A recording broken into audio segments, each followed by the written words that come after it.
आकाश, आकाश, ये क्या? तुमने अभी तक खाना शुरू भी नहीं किया है। आकाश, गेम साइड में रखो और खाना शुरू करो। अच्छा ऐसा करो, आप ही मुझे खाना खिला दो ना। तुम ना बहुत बदमाश हो गए हो, रोज रोज का हो गया अब तुम्हारा ये। आज लास्ट बार खिला रही हूँ तुम्हें, लो। अरे ये क्या, तुमने फिर से इसको खिलाना शुरू कर दिया? आकाश, गेम छोड़ो और खुद से खाना शुरू करो। पापा खेलने दो ना। आकाश, मैंने बोला गेम छोड़ो, मैंने कहा गेम छोड़ो। पापा ये क्या किया आपने? मेरा सारा गेम खराब कर दिया। वो मेरा गेम। आकाश, आकाश बदतमीजी मत करो तुम। 11 साल का आकाश एक जिद्दी और बिगड़ैल बच्चा था। स्कूल बंक करना, अपनी जताई हुई इच्छा पूरी ना होने पर उग्र हो जाना, ये उसके लिए एक आम बात थी और उसको ऐसा बनाने में सबसे बड़ा हाथ उसके माता पिता का ही था। और जब आकाश के पिता को इस बात का एहसास हुआ तब तक बहुत देर हो चुकी थी।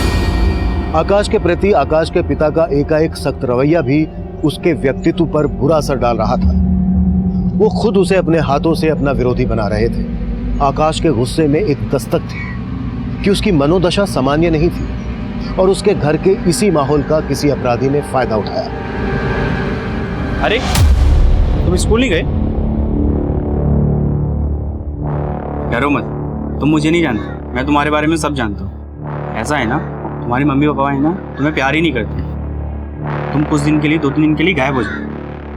सच अंकल? हाँ, चले।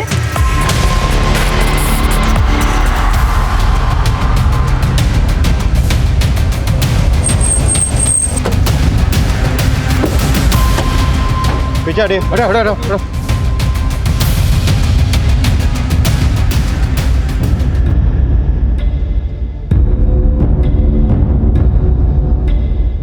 सर, बॉडी पर कोई भी एक्सटर्नल इंजरी नहीं है और ना इसकी पॉकेट से कुछ मिला है। शिरके, आसपास पता करो, शायद बच्चे को कोई जानता हो। Okay sir.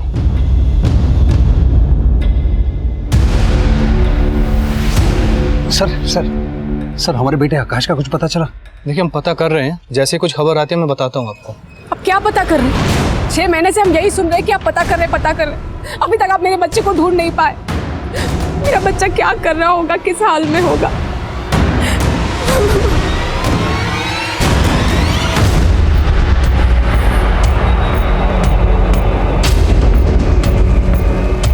सर, आसपास में ना तो कोई सीसीटीवी और ना ही किसी ने भी इस बच्चे को आइडेंटिफाई किया है। हो सकता है ये बच्चा यहाँ का ना हो।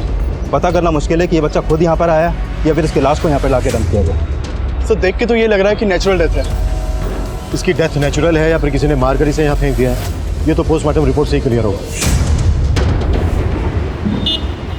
साहब 10 का एक बहुत अच्छा है, ताजा ताजा है, ले लो ना साहब। साहब 10 का एक ताजा। साहब 10 का एक ताजा है साहब। अरे ले लो ना साहब। अरे वाह, ये तो बहुत अच्छी बात है। नाम क्या है बेटा आपका? मंजू। वाह वाह, बहुत प्यारा नाम है। ठीक है, मैं काम करता हूँ, आपके फूल खरीद लेता हूँ। लीजिए ना साहब, 10 का एक और 20 का 3। और अगर मैं सारे फूल खरीद लूंगा तो? सारे? हाँ? साहब 80 में ले लीजिए। ये लो, पूरे के पूरे 100 रुपए। खुश? माँ, अंकल ने सारे फूल खरीद लिए, ये लो 100 रुपए। हाँ? अरे वाह रे कमला, तेरी बेटी ने तो आज एकदम धमाल कर दिया। एक काम करते, इसी बहाने आज वो चिकन पार्टी करते। एक खबरदार जो मेरी कमाई पे नजर लगाए, समझी ना? चल भाग यहाँ से। हाँ जाती हूँ। बड़ी आई मंजू, ये फूल बेच में आती है।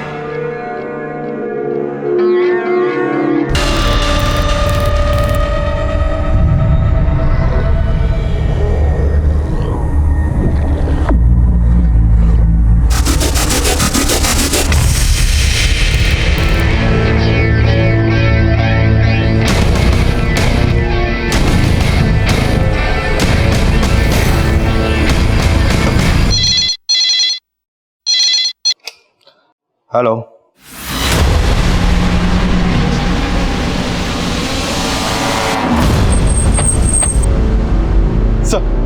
सर बोरीवली में जिस बच्चे की लाश मिली थी उसकी फोटो सारे थानों में सर्कुलेट करवा दिए, लेकिन कहीं से कोई अपडेट नहीं कि उस बच्चे की कहीं मिसिंग रिपोर्ट फाइल की गई हो। सर बच्चे की पहचान लगाना मुश्किल हो रहा है। सर, उस बच्चे का पोस्टमार्टम करने वाले डॉक्टर का फ़ोन आया था। उन्होंने बताया कि उस बच्चे को काफ़ी लंबे समय से मॉलेस्ट किया जा रहा था। बच्चे को मोलेस्ट किया जा रहा था और कहीं पर भी उसकी मिसिंग कंप्लेंट फाइल नहीं की। मतलब बच्चे के साथ जो हो रहा था उसमें उसके किसी जान पहचान वाले का ही हाथ होगा। ना आई एम श्योर उस बच्चे की डेथ नेचुरल नहीं होगी। सर अभी अभी कंट्रोल रूम से फोन आया है, गोराई खाड़ी के पास एक और बच्चे की लाश मिली है।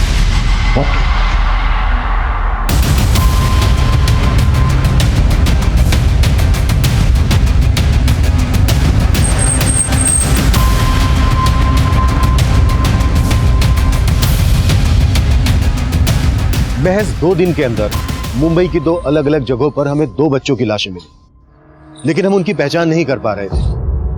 पर हमें ऐसा लग रहा था कि उन दोनों बच्चों में कोई ना कोई कनेक्शन जरूर है और पोस्टमार्टम रिपोर्ट हमारे अंदाजे को बिल्कुल सही ठहरा रही थी। सर, जिन 2 बच्चों की लाश हमें मिली थी, ये उनकी पोस्टमार्टम रिपोर्ट। इस रिपोर्ट के मुताबिक उन दोनों बच्चों की उम्र 8 से 10 साल के बीच की थी और जिस बच्चे की लाश हमें गोराई में मिली, सर इस बच्चे को भी मॉलेस्ट किया जा रहा था और इन दोनों बच्चों की मौत ऑर्गन्स फेलियर की वजह से ही हुई थी। Organs failure? Yes sir. Sir मौत नेचुरल लग रही थी, लेकिन डॉक्टर्स ने उन बच्चों की बॉडी में कई तरह के सिम्टम्स नोटिस किए। उन दोनों बच्चों को ऐसे खतरनाक केमिकल्स दिए जा रहे थे जिसकी वजह से उनके ऑर्गन्स धीरे धीरे खराब होते गए। किस तरह के केमिकल्स? सर ये तो फिगर आउट नहीं हो पाया है, लेकिन डॉक्टर्स का मानना यह है कि जिस तरह का खाना बच्चे खा रहे थे, शायद वो केमिकल्स उसी खाने में मिलाकर बच्चों को दिया जा रहा था। मतलब बच्चों को पर्पसली केमिकल्स दिए जा रहे थे ताकि बच्चे धीरे धीरे मर सके। दोनों बच्चों की मौत कब हुई?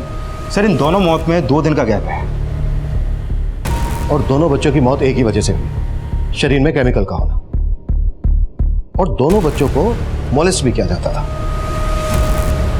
शायद दोनों बच्चों का आपस में कोई कनेक्शन है और इन्हें मॉलेस्ट करने वाला और मारने वाला कोई एक ही है।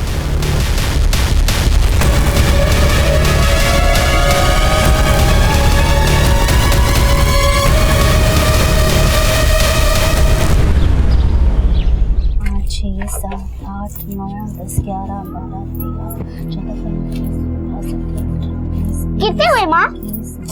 माँ कितने हुए? भुला दिया ना मंजू, कितना बोलती है। अब चुप, फिर से गिनने पड़ेंगे मुझे। 1 2 3 4 5 6। अब मुंह पे उंगली रखकर बैठी रहेगी। पूछ अब क्या पूछना है। अच्छा माँ, तो इन पैसों की 2 हिस्से क्यों करती है? एक खर्चे के लिए और एक तेरे लिए। मेरे लिए? हाँ तो तू बड़ी होगी तो तेरी शादी करनी पड़ेगी ना। मेरी शादी कब? मंजू तू कितना बोलती है, पहले बड़ी तो हो जा। अच्छा सुन, राशन वाले के यहाँ से जाकर दाल चावल ले, बाकी बातें खाना बनाते बनाते करेंगे। ये ले पकड़।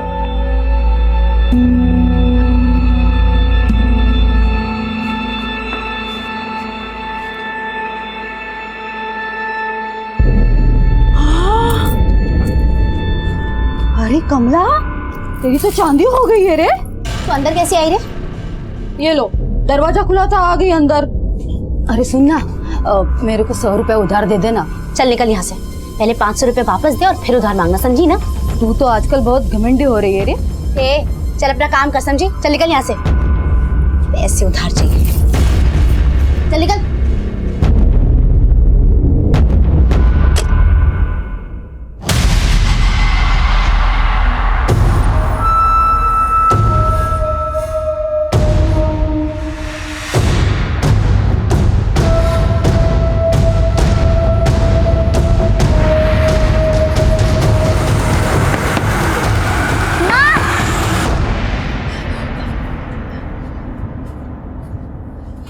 मंजू, क्या हुआ? इतनी घबराई सी क्यों है? माँ, वहाँ पुलिस है। पुलिस?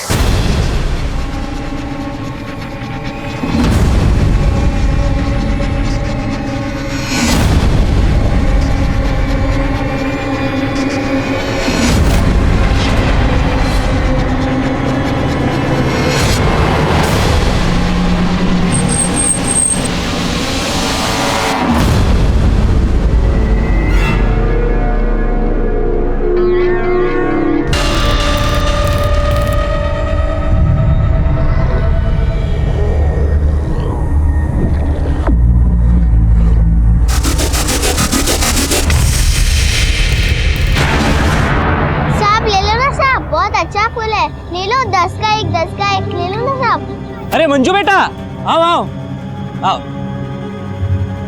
आओ ना बेटा, एक अच्छी सी फोटो निकालते हैं। हाँ, ये देखो। मंजू इधर आ।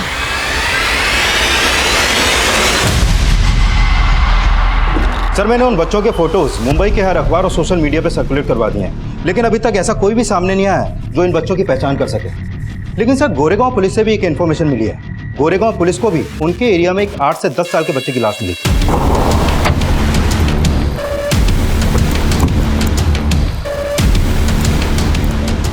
सर, उस बच्चे की बॉडी बुरी तरह से सड़ गई थी, उसका चेहरा भी पहचान पाना मुश्किल था। लेकिन जब उस बच्चे की पोस्टमार्टम रिपोर्ट सामने आई तो पता चला कि उस बच्चे की मौत भी ऑर्गन्स फेलियर की वजह से हुई थी। एक बच्चे की लाश मिली बोरीवली में और दूसरे बच्चे की लाश मिली बोरीवली के गोरे इलाके में, और अब ये तीसरे बच्चे की लाश मिली है गोरेगांव में, और तीनों बच्चे एक ही वजह से मारे गए। क्या इस तीसरे बच्चे को भी मोलेस्ट किया गया था? सर, उस तीसरे बच्चे की बॉडी डिकम्पोज थी, तो कह पाना मुश्किल है कि उसको भी मोलेस्ट किया जा रहा था या नहीं। लेकिन उस बच्चे की पोस्टमार्टम रिपोर्ट के हिसाब से उसकी मौत बोरीवली में मिले बच्चे की मौत से 1 हफ्ते पहले ही हुई थी। यानी 7 दिन में 3 बच्चों की मौत, और मौत का तरीका एक है। क्या कनेक्शन हो सकता है तीनों बच्चों के पीछे? सर, कहीं ये काम किसी सीरियल किलर का तो नहीं जो इसी उम्र के बच्चों को अपना टारगेट बना रहा हो सकता है, लेकिन किलर का अंदाजा तभी लग पाएगा जब इन बच्चों की पहचान हो पाएगी। लेकिन सर, इन बच्चों के इलाज सर एक विनायक नाम का आदमी थाने आया है। उसने इन दोनों बच्चों की फोटो अखबार में देखी थी जिनकी लाश हमें बोरीवली और गोराई में मिली थी। सर, उसका कहना है कि वो इस बच्चे को जानता है जिसकी लाश हमें गोराई में मिली थी। सर, मेरा उस बच्चे से ऐसा कोई रिश्ता नहीं है। दरअसल दहिसर में मेरी एक किराना शॉप है और मेरी दुकान के सामने ही एक अंडर कंस्ट्रक्शन बिल्डिंग है जिसका काम काफ़ी समय से रुका हुआ है। ये बच्चा राजू और उसकी माँ 6 महीने पहले तक उसी बिल्डिंग में रहा करते थे। बच्चे की माँ? हाँ सर। नाम क्या बच्चे की माँ का? लक्ष्मी। सर, ये मेहनत मजदूरी करते हैं और मेरी दुकान से उधार राशन लिया करते थे, लेकिन 6 महीने पहले से मैंने उनको कहीं देखा नहीं। क्या तुम स्कूल में पढ़ना चाहती हो? गुड गर्ल, मैं तुम्हारा स्कूल में दाखिला करवाना चाहता हूँ। चलोगी मेरे साथ? ए साहब, तेरी नियत अच्छे से समझ रही है मैं। रोज रोज 100 का नोट दिखाकर आज स्कूल कर रहा है। अरे बहन, बस तेरे जैसे लोग रोज आते हैं यहाँ पे, बच्चे को हमदर्दी दिखाकर उसका फायदा उठाना चाहता है। नहीं, आप गलत सोच रहे हैं। मैं तो आपकी मदद। कोई जरूरत नहीं है मदद करने की, और आज के बाद अगर मेरी बच्ची को छुआ ना तो तेरा हाथ काट कर फेंक दूंगी, समझा ना? चल निकल यहाँ से, उठ।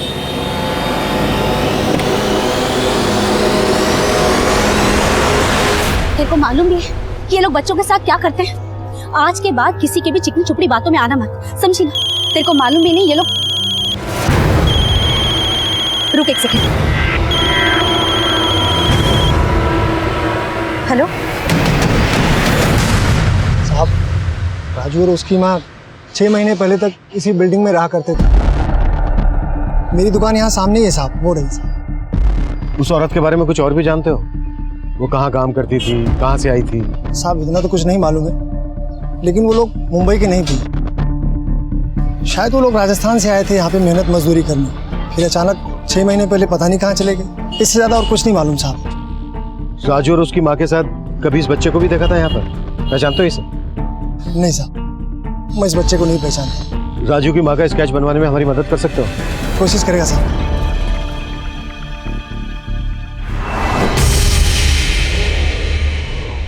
वो कह रही है ये तेरे को मंजू को साथ बनाने को बोला था ना? मंजू की तबीयत ठीक नहीं है भाई।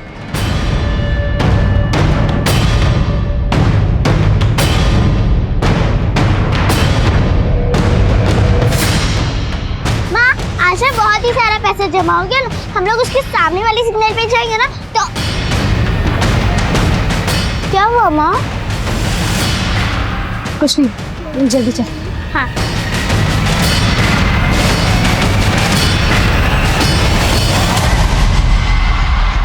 जिस अंडर कंस्ट्रक्शन बिल्डिंग में राजू और उसकी माँ लक्ष्मी रहते थे, वहां पर पता करो, शायद इनके बारे में हमें और भी कुछ पता चल जाए। और हाँ, राजस्थान पुलिस को लक्ष्मी का स्केच और बाकी तीनों बच्चों के फोटोग्राफ भेज दो, शायद वहां से कुछ क्लू मिल जाए। Okay sir. 2 बच्चों को मोलेस्ट किया जा रहा था और तीसरे बच्चे की भी यही संभावना है। तीनों बच्चों की बॉडीज में जानलेवा केमिकल्स। चक्कर क्या है? शिरके ये भी तो हो सकता है कि राजू की माँ लक्ष्मी की भी मौत हो चुकी हो। पता करो कि किसी औरत की आइडेंटिफाई बॉडी मिली है क्या जिसकी शक्ल राजू की माँ लक्ष्मी के स्केच से मिलती जुलती है। Okay sir. माँ, तो वैसे कोई दो हिस्से नहीं करी है। तू नहीं बोला था ना एक मेरी शादी।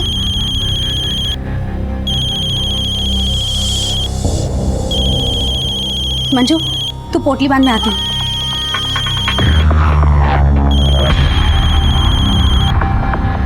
हेलो सर, मैं पिछले दिनों मिली अनआइडेंटिफाइड बॉडीज के बारे में पता कर रहा था, लेकिन राजू की मां से जुड़ी किसी भी औरत की कोई बॉडी नहीं मिली है। लेकिन सर पता चला है कि कुछ दिन पहले भाईंदर पुलिस को भी उनके एरिया में एक बच्चे की लाश मिली थी और उस बच्चे की मौत भी ऑर्गन्स फेलियर की वजह से हुई है। 2 बच्चों की लाशें मिली बोरीवली में और एक बच्चे की लाश मिली गोरेगांव में, और अभी जो एक लाश मिली है वो मिली है भाईंदर में, और चारों बच्चों की मौत हुई है एक ही वजह से। लेकिन सर जिस बच्चे की लाश भाईंदर में मिली उसकी बॉडी में मोलेस्टेशन का कोई साइन नहीं मिला है। लेकिन चारों बच्चों की मौत हुई है जहरीले केमिकल्स की वजह से। कहीं ऐसा तो नहीं है कि ये बच्चे किसी केमिकल फैक्ट्री में काम करते हो? चिरके, मुंबई और आसपास के इंडस्ट्रियल एरियाज में इन चारों बच्चों के बारे में पता करो। Okay sir. माँ बताओ ना हम अचानक से कहाँ जा रहे हैं? मंजू मैं सब बताऊंगी, अभी चल जल्दी से मेरे साथ। चल आजा आजा।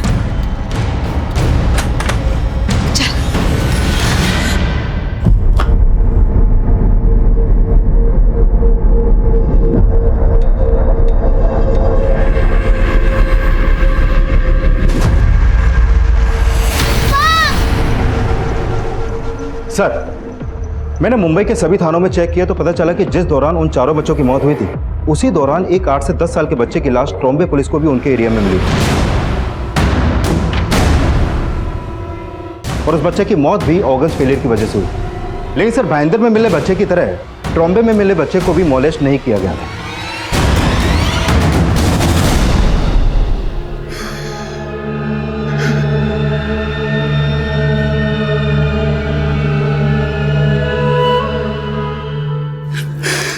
सुनिए, खाना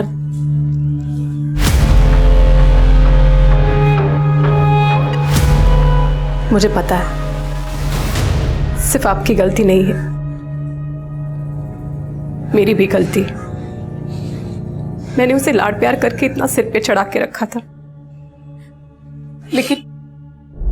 लेकिन आप कुछ भी करिए, उसे ढूंढ लीजिए, हम दोनों मिलके उसे समझाएंगे। आखिर वो बेटा है हमारा। 5 बच्चों की बॉडीज मुंबई के अलग अलग जगहों पर मिली, कॉज ऑफ डेथ सिक्स, लेकिन मोलेस्ट सिर्फ 2 बच्चों को गया। हो सकता है मोलेस्टेशन का कनेक्शन किसी अलग आदमी से हो, लेकिन मर्डर करने का तरीका एक, मतलब मारने वाला कोई एक ही। सर राजू के अलावा अभी तक किसी भी बच्चे की पहचान नहीं हो पाई है, लेकिन राजू की मां लक्ष्मी इस समय कहां गायब है इसका कोई भी लीड हमारे पास नहीं है। सर पॉसिबल है कि ये सारे बच्चे बाल मजदूरी के विक्टिम हो, लेकिन फिलहाल अभी तक ऐसी किसी भी केमिकल फैक्ट्री के बारे में इंफॉर्मेशन नहीं मिली है जहां पर बाल मजदूरी करवाई जाती हो। इंफॉर्मेशन ऐसे नहीं मिलेगी, निकालनी पड़ेगी। अपने खबरियों को काम पर लगा दो, उनसे बोलो कि मुंबई के सभी इंडस्ट्रियल एरियाज में अच्छे से फील्डिंग लगाएं। 5 बच्चों की बॉडी को विसरा टेस्ट के लिए भेज दो।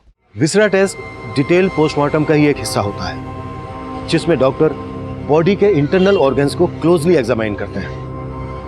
विसरा टेस्ट से हम उस केमिकल के बारे में पता करना चाहते थे जिसके कंजप्शन से उन 5 बच्चों की मौत हुई थी। देखते ही देखते ये केस अखबारों और इलेक्ट्रॉनिक मीडिया पर छा गया। डीसीपी सर के ऑर्डर से उन सभी 5 बच्चों का केस मुझे सौंप दिया गया। हमने बाल मजदूरी से लेकर सीरियल किलर होने की सभी पॉसिबिलिटीज पर काम करना शुरू कर दिया। हम कई हिस्ट्री शीटर्स को राउंड अप कर रहे थे, लेकिन किसी ठोस नतीजे पर नहीं पहुंच पा रहे थे। उन 5 बच्चों में से जिस राजू नाम के बच्चे की पहचान हमारे सामने आई, उसकी मां का पता लगाना भी नामुमकिन नजर आ रहा था। और तभी हमारे सामने एक और मर्डर केस आया। सर कंट्रोल रूम से फोन आया था, बोरीवली के एक चौल में एक औरत की लाश मिली है।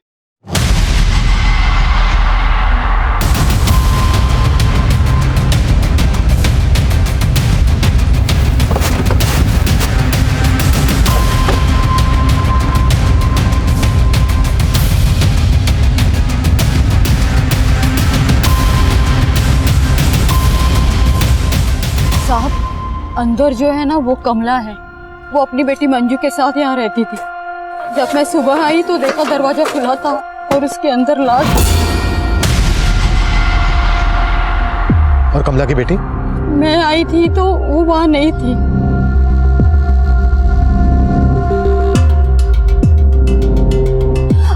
साहब यही है मंजू, इसकी बेटी। और कमला का पति? उसका पति नहीं है साहब। कमला ने मेरे को बताया था कि काफी समय पहले उसकी मौत हो गई थी। कमला के किसी रिश्तेदार को जानती हो? नहीं साहब, लेकिन वो राजस्थान की थी। राजस्थान? राजस्थान में कहाँ की? वो तो नहीं पता साहब।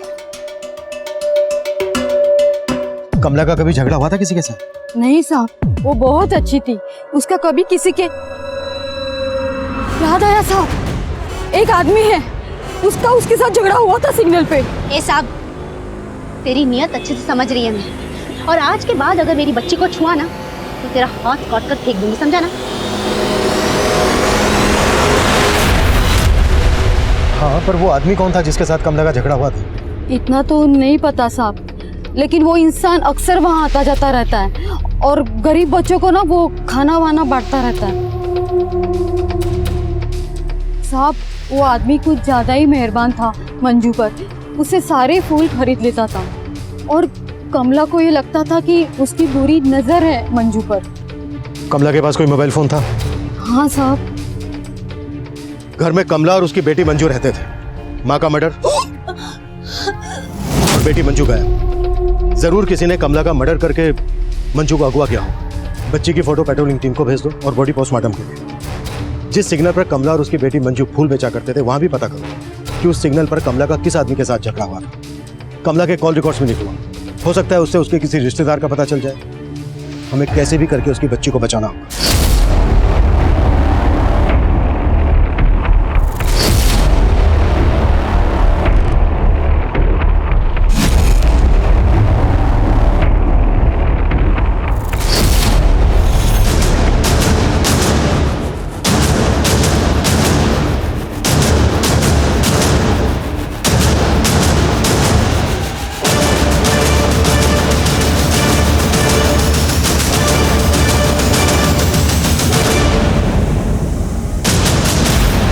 सर, इन सभी बच्चों की विजरा रिपोर्ट आ गई है।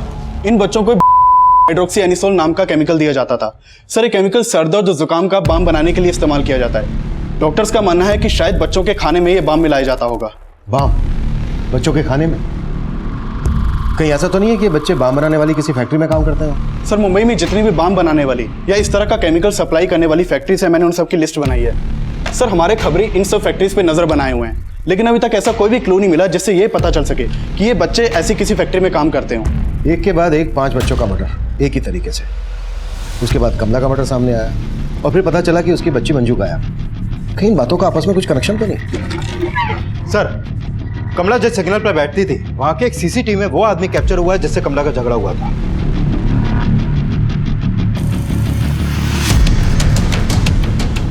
किशोरी बता रही थी कि ये गरीब बच्चों को सिग्नल पर खाना बांटा करता था और कमला को लगता था कि इस आदमी की उसकी बेटी मंजू पर गलत नजर है।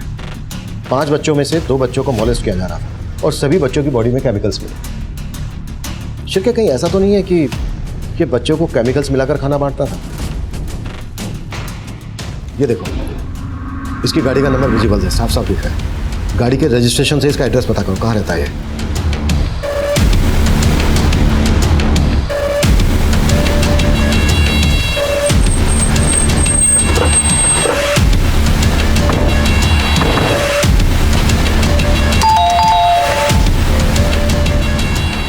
जी? पूरा घर चेक करो और अच्छे से चेक करो। सुनिए, क्या कर रहे हैं आप? मंजू कहाँ? मंजू? कौन मंजू? वही मंजू जिससे तू फूल खरीदा करता था और उसकी माँ कमला से भी तेरा झगड़ा हुआ था। हाँ हुआ था, पर आप कहना क्या चाहते हैं? कमला का मर्डर हुआ है और मंजू गायब है। क्या? हाँ, तूने कमला का मर्डर किया और मंजू को भी तूने ही गायब किया है। बोल मंजू कहाँ है? नहीं सर, आपको कुछ गलत फहमी हो गई है। कमला के मर्डर से मेरा कोई लेना देना नहीं है और ना ही मैं मंजू के बारे में कुछ जानता हूँ। सर, अंदर कुछ भी सस्पिशियस नहीं मिला। देखा सर, मैंने कहा था ना, आपको गलत फहमी हो गई है। इस आदमी के बारे में अच्छे से पता करना पड़ेगा। इसके call record, social networking account, सब कुछ अच्छे से चेक करना पड़ेगा। हो सकता है मंजू की माँ कमला का शक सही और इसकी मंजू पे बुरी नजर और इसी ने मंजू को गायब किया हो।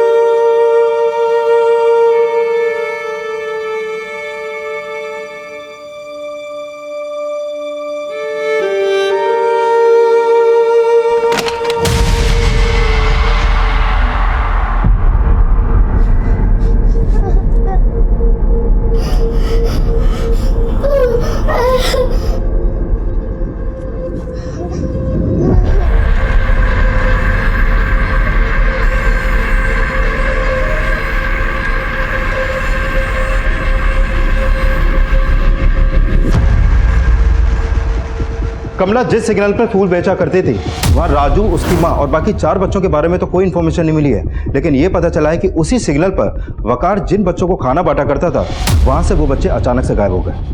और जब मैंने वकार का सोशल नेटवर्किंग अकाउंट चेक किया तो पता चला कि वकार ने उन सभी बच्चों के साथ अपने अकाउंट पर कुछ फोटोज अपलोड किए हैं। ये देखिए सर।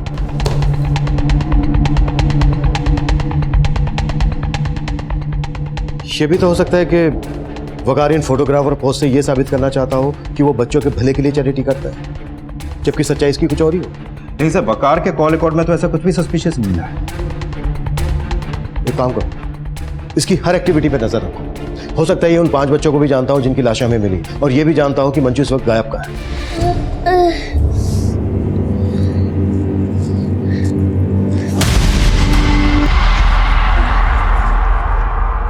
ले खाना खा ले।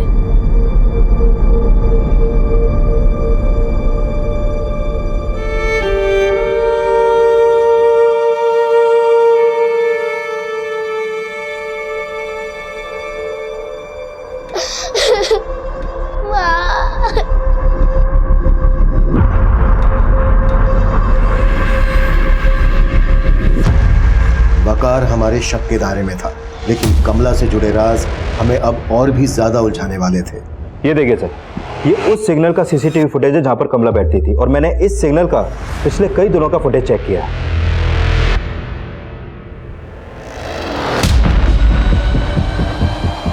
ये वही कार है जो इस सिग्नल पर रोजाना आती थी, और कमला इसी कार की डिक्की से कार्टन लेती थी। एक फूल बेचने वाली मामूली औरत से कार वाला सिग्नल पर मिलने क्यों आता होगा? किशोरी, इस कार से एक आदमी रोज कमला से मिलने आता था, कौन है वो?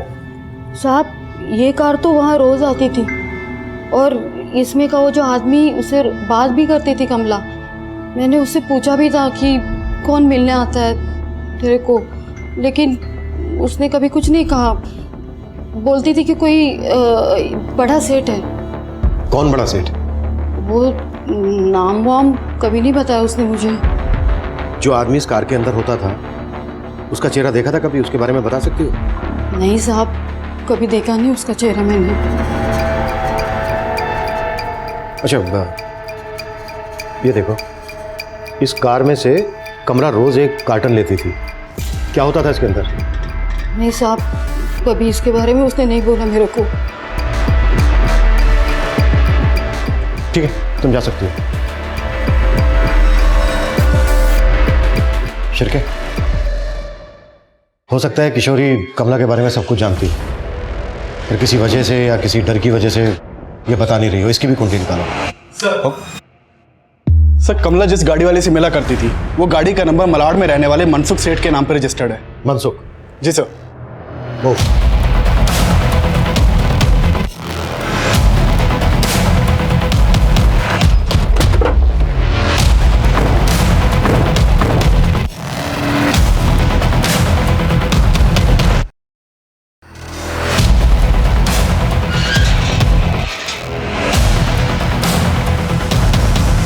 कमला?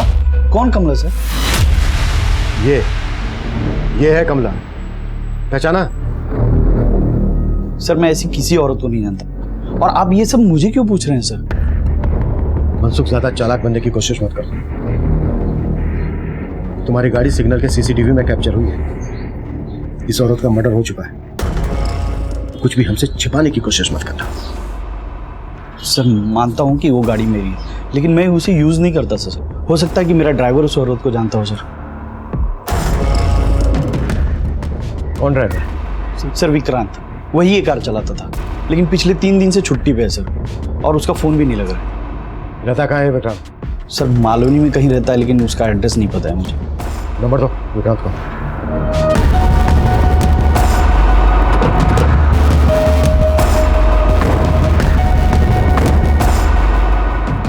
ताला लगा है। तोड़ो ताला।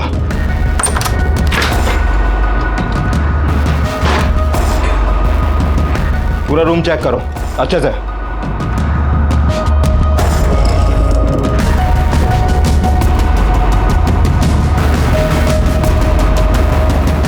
सर, ये देखिए।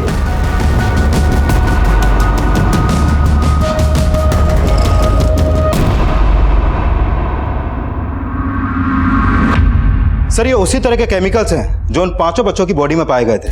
ये सभी केमिकल्स के पैकेट विक्रांत की चोल से मिले सर, और ये विक्रांत की तस्वीर भी वहीं से मिली है। मनसुख की कार रोज उस सिग्नल पर जाती थी और मनसुख का कहना है कि उसे इस बारे में कुछ नहीं पता। शायद उसका एक ड्राइवर विक्रांत कार लेकर जाता होगा और कमला इस कार से रोज एक कार्टन लेती थी। सर हो सकता है कि उन्हीं कार्टन्स में इस तरह के केमिकल्स हों, क्योंकि ये तो साफ है कि विक्रांत का कमला से कनेक्शन था। उन दोनों के बीच में काफी फोन कॉल्स होते थे। सर कमला की पोस्टमार्टम रिपोर्ट के मुताबिक कमला का मर्डर स्टैबिंग से हुआ था।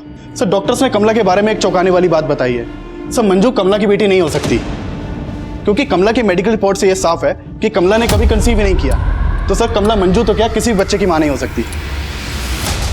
क्या किशोरी तो कह रही थी कि मंजू कमला की बेटी है। मंजू अगर कमला की बेटी नहीं थी तो मंजू का कमला से रिश्ता क्या होगा?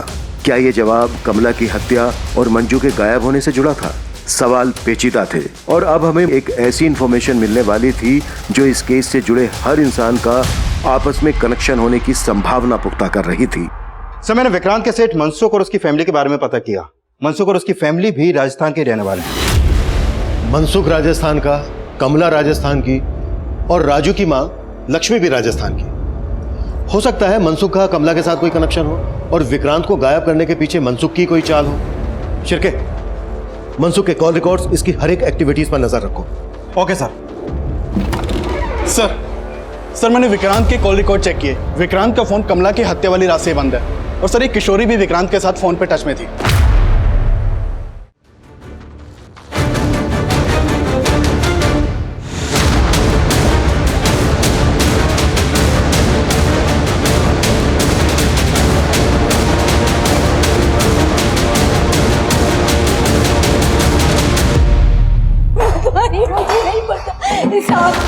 साहब मैं नहीं जानती विक्रांत बाबू कहाँ है। मैं सच बोल रही हूँ। तुम और कमला विक्रांत के लिए काम करते थे ना? क्या काम करते थे?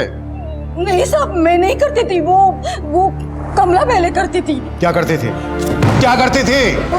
वो जो सारे बच्चे जो भीख मांगते थे ना साहब, वो विक्रांत बाबू के थे और कमला उन बच्चों पर नजर रखती थी। वो बच्चे भीख मांगकर जो पैसे लेके आते थे वो कमला को दे देते थे। फिर कमला वो आधे पैसे अपने पास रखती थी और आधे विक्रांत को दे देती थी। विक्रांत जो अपनी गाड़ी में कार्टन लेकर आता था जो कमला लेती थी, क्या होता था उसमें? वो डिब्बे में बच्चों का खाना आता था साहब। और उस खाने में केमिकल मिला होता था। हाँ साहब, उस खाने में कुछ तो होता था, क्योंकि कमला ने वो खाना कभी भी अपनी मंजू को खाने नहीं दिया। कुछ दिन पहले विक्रांत वो बाबू वहाँ आए थे और मुझे अचानक से बोलने लगे कि देख किशोरी, कमला जो कर सकती है ना तू भी कर सकती है। हाँ भाऊ, लेकिन अरे कमला को दूसरी जगह शिफ्ट कर रहा हूँ ना मैं। मैंने भी लालच में आकर उसको हाँ कर दी। फिर अचानक कमला का मर्डर हो गया। इसके अलावा मुझे कुछ नहीं पता साहब। क्या ये बच्चे भी पहले उस सिग्नल पर भीख मांगा करते थे? देखो, ध्यान से देखो इन्हें। ये राजू है और ये गुड्डू, ये दोनों वहाँ काम करते थे। मंजू, कितनी बार बोला इन मंगतों के साथ मत खेला कर, समझ में नहीं आता ना? और तुम लोग चलो काम करो। कमला ने हमेशा मंजू को इनसे दूर रखा, फिर अचानक ही गायब हो गए। गायब नहीं हुए हैं, मौत हो गई है इनकी वही केमिकल वाला खाना खाने से। बाकी के जो बच्चे हैं वहां पर भीख मांगते थे वो कहाँ हैं? मुझे नहीं मालूम साहब।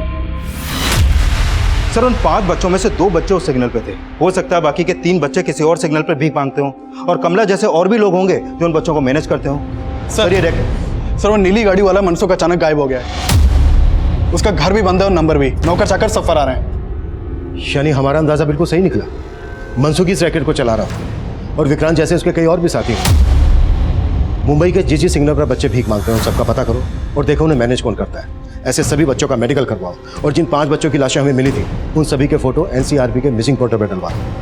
शायद वहां से कोई क्लू मिल सके। सर लेकिन सर एक बात मेरे समझ में नहीं आ रही। किशोरी ने बोला कि राजू उस सिग्नल पर रहता था और वहीं पर भीख मांगता था जहां पर कमला फूल बेचती थी। लेकिन विनायक ने बताया था कि राजू अपनी मां लक्ष्मी के साथ दहीसर में कहीं रह रहा था। सर इसका मतलब विनायक या किशोरी, इन दोनों में से कोई ना कोई तो झूठ बोल रहा है। मंजू कमला की बेटी नहीं थी और हो सकता है राजू भी लक्ष्मी का बेटा ना हो। चल के विनायक को फिर से थाने बुलाओ। Okay sir.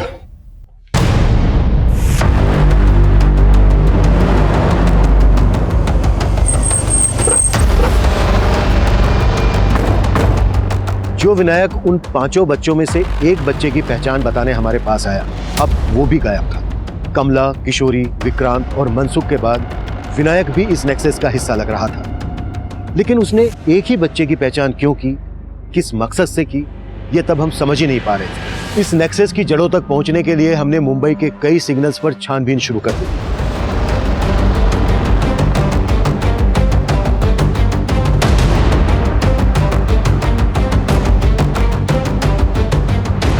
जहां हमारा सामना कमला और किशोरी जैसे कई लोगों से हुआ, लेकिन इस नेक्सस के किंग पिन गायब थे।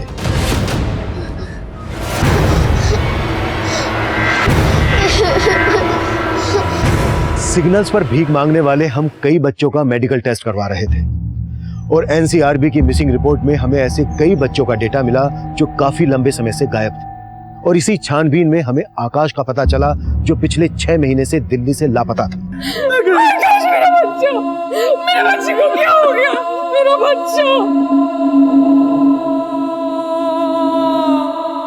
मंजू जैसे कई बच्चे गायब कर दिए गए थे। इसका सिरा ढूंढना भी मुश्किल लग रहा था, लेकिन जल्द ही हमें विनायक की एक इंफॉर्मेशन मिली।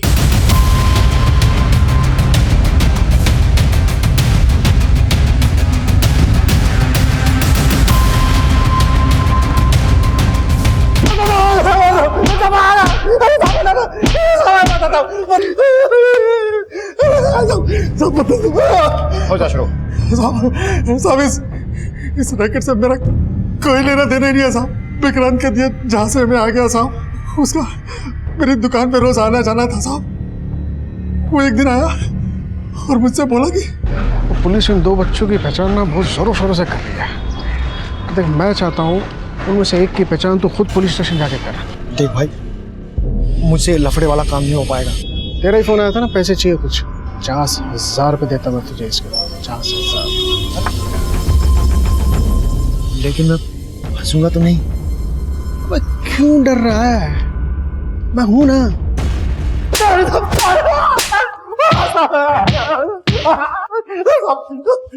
बोल, और क्या क्या झूठ बोल रहा है? विक्रांत कहाँ है? मुझे नहीं मालूम साहब, लेकिन वो पुणे में हो सकता है साहब। विक्रांत का दूसरा नंबर तो होगा ही तेरे पास? हाँ है साहब, एक नंबर है।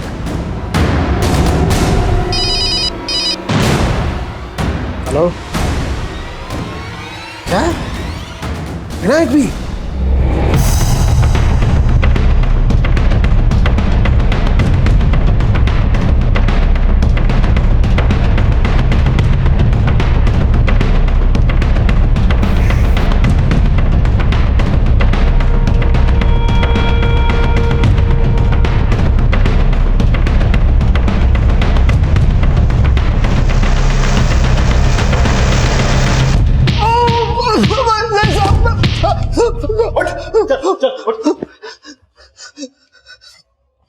मनसुख कहाँ है? साहब, मुझे मनसुख सेठ के बारे में कुछ नहीं मालूम। जल्दी बोलते मनसुख कहाँ है? जल्दी बोलते, नहीं तो टैटवा यहीं दबा दूंगा। बोल। साहब, मैं तो खुद ही बच के छिप रहा था। मुझे मनसुख सेठ के बारे में कुछ नहीं पता साहब। कमला तो तुम लोगों के लिए काम करती थी, फिर उसे क्यों मारा? ये मंजू को भी सेठ ने कहीं से खरीदा था और उसे कमला को संभालने के लिए बोला, ताकि जब वो बड़ी हो तो उसका दाम अच्छा मिल सके। लेकिन साहब, वो मंजू को अपनी बेटी समझने लग गई और उसके साथ भागने की तैयारी कर रही थी। सेठ मेरे को बोला और मैं उसको। मंजू कहाँ है? मंजू कहाँ है? सेठ के कहने पे।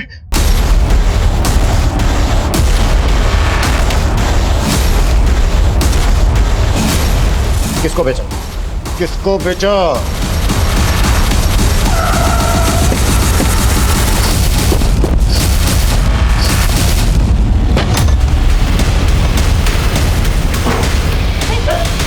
चलो इसको अंदर लो। उठाओ उठाओ, बच्ची का है? बच्ची का है? मैंने कुछ नहीं किया सर, मैंने कुछ नहीं किया सर। चिरके इधर देखो।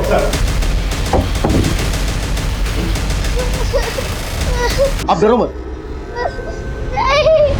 हमने मंजू को रेस्क्यू कर लिया था, लेकिन मनसुख अब भी हमारी पहुंच से दूर था और विक्रांत के जरिए हम उस तक पहुंचने की कोशिश कर रहे थे। साहब, मनसुख सेठ के ऊपर भी एक और सेठ है, जिसके बारे में सेठ ने मुझे आज तक कभी नहीं बताया। बस वो हर महीने की 17 तारीख को बच्चों से भरी हुई वैन भेजता था जो अलग अलग जगह से किडनैप किए हुए होते थे। उन सब बच्चों को स्कूल के कपड़ों में स्कूल की वैन में ही भेजा करता था ताकि किसी को शक न हो।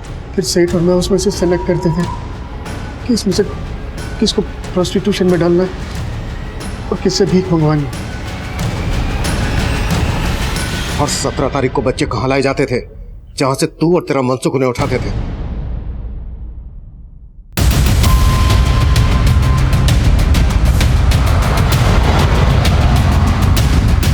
बाहर निकालो इसको।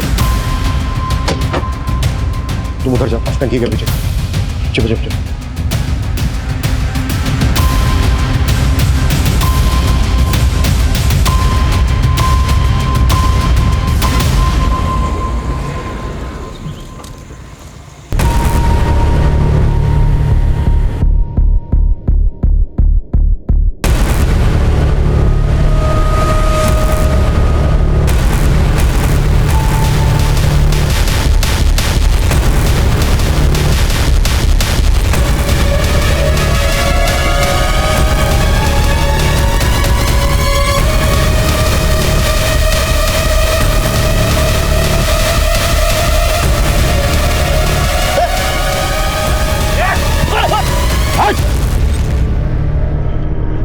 गाड़ी में।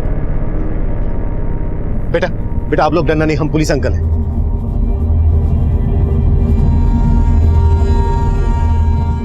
आखिरकार हमने इस नेक्सस के किंग पिन मनसुख को अरेस्ट कर लिया था और ऐसे कई बच्चों को रेस्क्यू किया जिन्हें आकाश और मंजू की तरह ट्रैफिकिंग, मोलेस्टेशन और बैगरी रैकेट्स जैसे अपराधों में धकेला गया था। हर अपराध होने से पहले अपनी दस्तक जरूर देता है। अगर हम सतर्क हैं तो समय रहते ऐसे अपराध से बचा जा सकता है। अब मैं सीनियर इंस्पेक्टर अभिमन्यु जिंदल आपसे विदा लेता हूं। आपसे फिर मुलाकात होगी एक नए केस के साथ। देखते रहिए क्राइम पेट्रोल दस्तक। मकसद बताना नहीं, बचाना है।